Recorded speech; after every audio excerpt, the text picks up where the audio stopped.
नमस्कार। कृषि भूमि में आप सबका स्वागत है। इस समय हमारे साथ पृथ्वी फिनमार्ट के डायरेक्टर मनोज कुमार जैन जी हैं और उनसे बात करते हैं और जानते हैं हल्दी में क्या चल रहा है आजकल और हल्दी कमोडिटी किस तरह से अपनी चाल चल रही है। इस पे हम लोग आसान भाषा में बात करते हैं। सर, सबसे पहले कृषि भूमि में आपका स्वागत है। नमस्कार। सर, बात करें अगर साल 2025 की शुरुआत जो हुई थी हल्दी को लेकर के, बहुत बेहतरीन हुई थी। तकरीबन अगर हम बात करें, सबसे हाईएस्ट 7 जनवरी को था, 15,590 रुपए छुआ था। उम्मीद थी कि ये आगे बढ़ेगा, लेकिन अभी तकरीबन एक महीने के ऊपर हो गया है। और इस समय हल्दी जो है वो 13 साढ़े 13 हजार के आसपास है।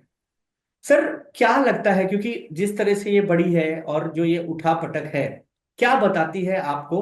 क्योंकि अगर बात करें कि अगर जो लोग एक्सपेक्ट कर रहे हैं कि ये साल में लास्ट तक 20 हजार के आसपास तक भी जा सकती है, तो आपको क्या लगता है कि ये गणित क्या बता रही है, कैसे होगा? देखिए, जहाँ तक हल्दी का सवाल है तो हमने पिछले साल यहाँ पे लगभग 20,500 के स्तर हल्दी में बनते हुए देखे थे, और वहां से जो एक करेक्शन का दौर शुरू हुआ तो नीचे में लगभग 12,400 तक हमने कीमतों को आते हुए देखा। तो ऊपरी लेवल से लगभग 40% के करेक्शन जो है हल्दी का कॉन्ट्रैक्ट करता हुआ नजर आया। जहाँ तक यहाँ पे अभी भाव में करेक्शन का सवाल है तो यहाँ पे जो नए क्रॉप के अराइवल का सीजन चालू हो चुका है, और उसके चलते यहाँ पे जो है ग्रेजुअली थोड़ी गिरावट जो है कीमतों में देखने को मिल रही है। ना सिर्फ हल्दी में बल्कि बाकी जो एग्रो कमोडिटीज है वहाँ पे भी गिरावट आती हुई नजर आई थी, जिस तरह से ग्लोबल जो कंडीशंस बनती हुई नजर आई और हमने जो डॉलर में मजबूती देखी उसका भी असर थोड़ा सा यहाँ पे ओवरऑल एग्रो कमोडिटीज पे इंटरनेशनल मार्केट में देखने को मिला था। तो उसका असर यहाँ पे हम कह सकते हैं कि हल्दी की कीमतों पर भी पड़ा है। अब यहाँ पे अराइवल की जो सीजन है वो स्टार्ट हो चुके हैं, तो उसी के चलते हम देख रहे हैं कि जो लगभग 15,500 के आसपास कीमतें चल रही थी वो करेक्ट होकर अभी लगभग 13,000 के आसपास यहाँ पे हल्दी का जो एक्टिव वायदा है अप्रैल का वो अभी ट्रेड कर रहा है। तो हमारा मानना है कि यहाँ पे अभी जब अप्रैल में फुल ब्लोन जो है क्रॉप सीजन रहेगा तो उसके चलते एक दायरा यहाँ पे हल्दी में बना रह सकता है 12,400 से 14,100 के बीच में। लेकिन हमारा मानना है कि यहाँ पे अप्रैल ऑनवर्ड्स जो है धीरे धीरे फिर कीमतों में सुधार देखने को मिल सकता है। और जैसा कि वर्ष के आखिर तक का आप जो पूछ रहे हैं, तो हमारा मानना है कि 16,500 से 18,000 तक के स्तर पूरे वर्ष के दरमियान हल्दी जो है वो दिखा सकती है। 12,000 जो है यहाँ पे एक स्ट्रॉन्ग सपोर्ट जोन हल्दी के लिए बना हुआ है। तो कोई भी व्यापार अगर हम यहाँ पे ले रहे हैं खरीदारी का, तो उसमें 11,900 का वीकली क्लोजिंग बेसिस का स्ट्रिक्ट स्टॉप लॉस जरूर मेंटेन करना चाहिए, क्योंकि 11,900 के स्तर के नीचे अगर हल्दी का वायदा क्लोज देगा तो फिर वहां पे जो ट्रेंड है वो चेंज हो जाएगा। मतलब जो तेजी का ट्रेंड है वो जो है बियरिश ट्रेंड में कन्वर्ट हो जाएगा। तो हल्दी में अगर आप कोई भी व्यापार कर रहे हैं तो इस लेवल के ऊपर 11,900 के स्तर पर वीकली क्लोजिंग बेसिस का एक स्टॉप लॉस लगा के जरूर इस पे ध्यान रखना चाहिए। फिर पिछले साल काफी उठापटक थी हल्दी में, है ना? और इस साल भी लोग जो पिछली उठापटक है उससे थोड़ा सा डरे हुए हैं।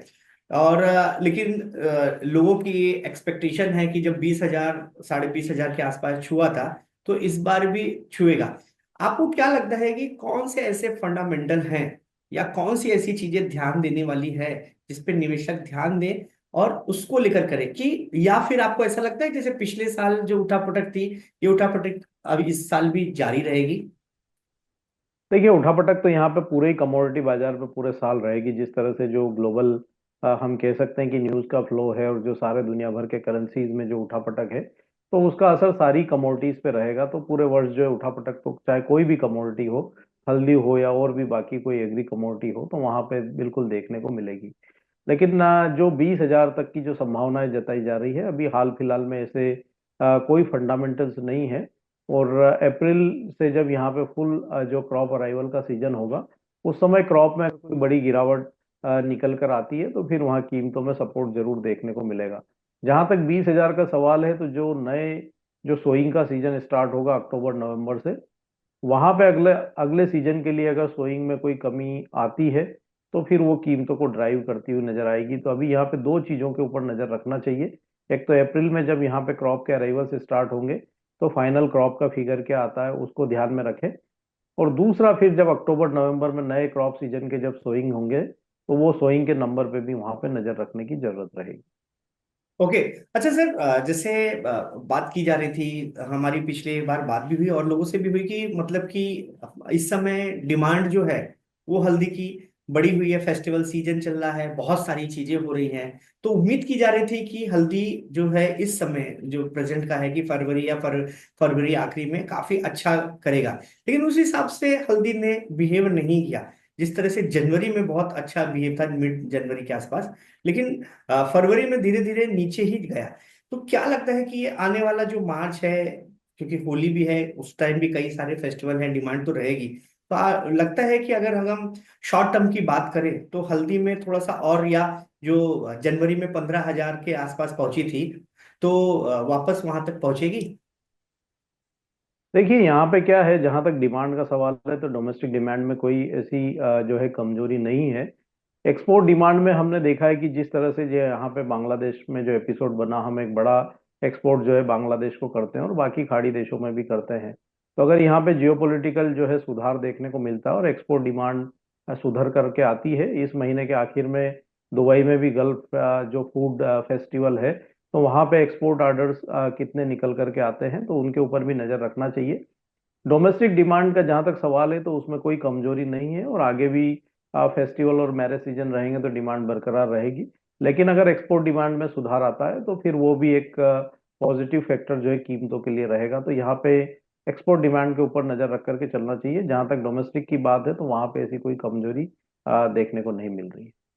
सर, अगर निवेशकों के हिसाब से बात करें तो शॉर्ट टर्म और लॉन्ग टर्म की अगर बात करें, अगर क्वार्टरली बात करते हैं, तो क्या आप राय देंगे कि अगर उनको प्लान करना है तो किस तरह से प्लान करें?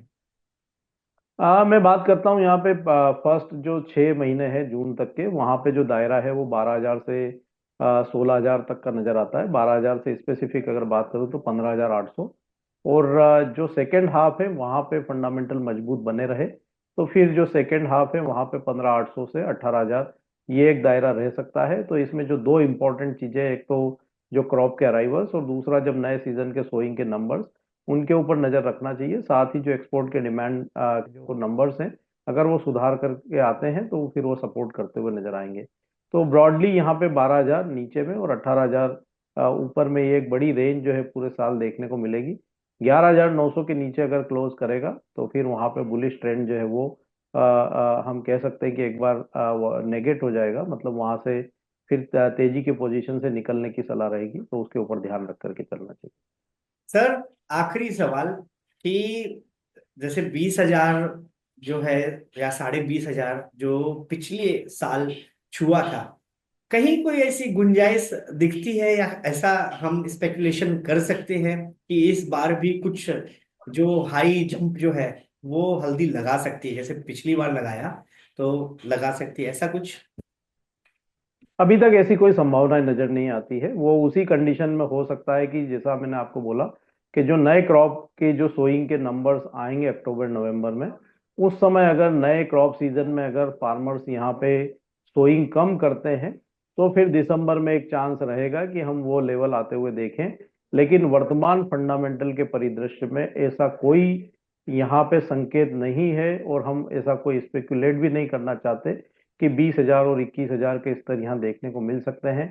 कंजर्वेटिव केस में जो रेंज है वो 12,000 से 15,800 है। फंडामेंटल सपोर्ट करेंगे तो ऊपर में 18,000 तक के स्तर देखने को मिल सकते हैं।